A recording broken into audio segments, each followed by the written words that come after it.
تفتكروا إن واحد يبدأ حياته غلام وينتهي حاكم مصر والشام؟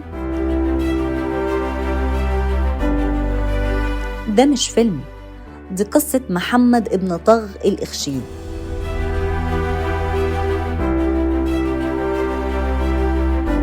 الراجل اللي بنى دولة كاملة في زمن الفوضى وفرض نفسه لاعب أساسي في تاريخ مصر.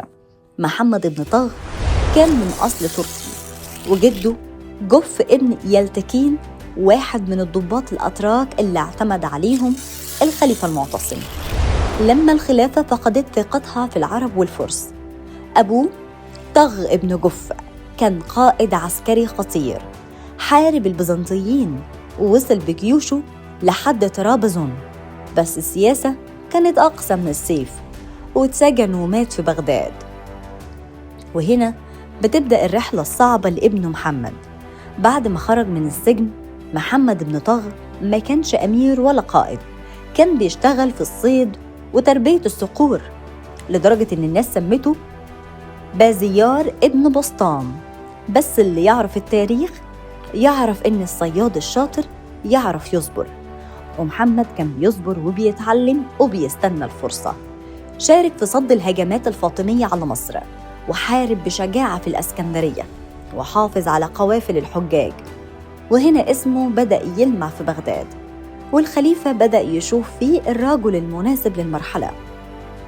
وسنة 939 ميلادياً طلب محمد بن طغ لقب الإخشيد، لقب فارسي قديم معناه الذكي أو النبي، وكان لقب ملوك فرغانة.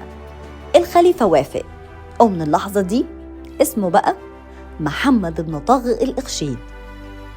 مصر وقتها كانت نار، ولا بيتغيروا، وجند متصارعين، ونفوذ مالي مسيطر.